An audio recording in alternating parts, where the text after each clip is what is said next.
पंचलाइट श्री फणीश्वरनाथ रेणु द्वारा रचित एक आंचलिक कहानी है, जिसमें रेणु जी ने ग्रामीण परिवेश के साथ साथ आंचलिक परिवेश को अत्यंत सुंदरता के साथ उभारा है।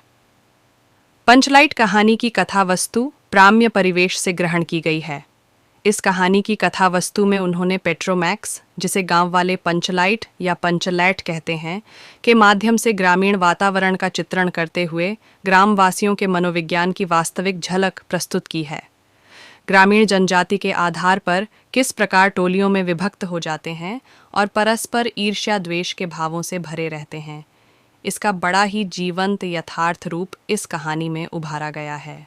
ग्रामांचल का वास्तविक चित्रण ही इसकी कथा वस्तु का उद्देश्य है।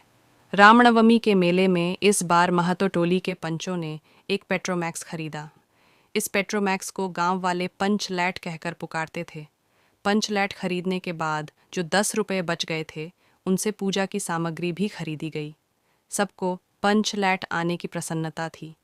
इस खुशी में कीर्तन का आयोजन किया गया। थोड़ी देर में टोली के सभी लोग पंचलैट देखने के लिए एकत्र हो गए, लेकिन प्रश्न यह पैदा हुआ कि पंचलैट को जलाएगा कौन। खरीदने से पहले किसी के दिमाग में यह बात नहीं आई थी। यह निर्णय हुआ कि दूसरी पंचायत के आदमी को मदद से पंचलैट नहीं जलाया जाएगा, चाहे वह बिना जले ही पड़ा रहे। आज किसी ने अपने घर में ढिवरी डिबिया भी नहीं जलाई थी। पंचलैट के न जलने से पंचों के चेहरे उतर गए। राजपूत टोली के लोग उनका मजाक बनाने लगे, लेकिन सबने धैर्यपूर्वक उस मजाक को सहन किया। वहीं पर गुलरी काकी की बेटी मुनरी बैठी थी।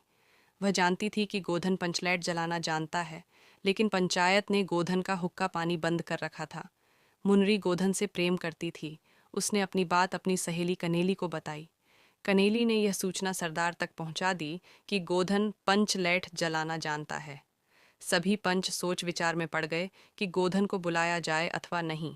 अंत में उसे बुलाने का निर्णय लिया गया। सरदार ने छड़ीदार को भेजा, लेकिन छड़ीदार के कहने से गोधन पंचलैट जलाने के लिए नहीं आया। आखिर गुलरी काकी गोधन के झोपड़े में गई और उसे मनाकर ले आई। गोधन ने पंचलैट में तेल भरा। तभी गोधन ने पूछा कि स्प्रिट कहाँ है। स्प्रिट का नाम सुनकर सभी लोग उदास हो गए, लेकिन गोधन ने अपनी होशियारी से गरी के तेल की सहायता से ही पंचलैट जला दिया। पंचलैट के जलने पर सभी लोगों में प्रसन्नता की लहर दौड़ गई। लोगों के दिल का मैल दूर हो गया। कीर्तनिया लोगों ने एक स्वर में महावीर स्वामी की जय ध्वनि की। कीर्तन शुरू हो गया। गोधन ने सबका दिल जीत लिया। मुनरी ने हसरत भरी निगाहों से गोधन की ओर देखा। सरदार ने गोधन को बहुत प्यार से अपने पास बुलाकर कहा, तुमने जाति की इज्जत रखी है, तुम्हारा सात खून माफ, खूब गांव सलीमा का गाना। अंत में गुलरी काकी ने गोधन को रात के खाने पर निमंत्रित किया। गोधन ने एक बार फिर से मुनरी की ओर देखा। उससे दृष्टि मिलते ही लज्जा के कारण मुनरी की पलकें झुक गईं।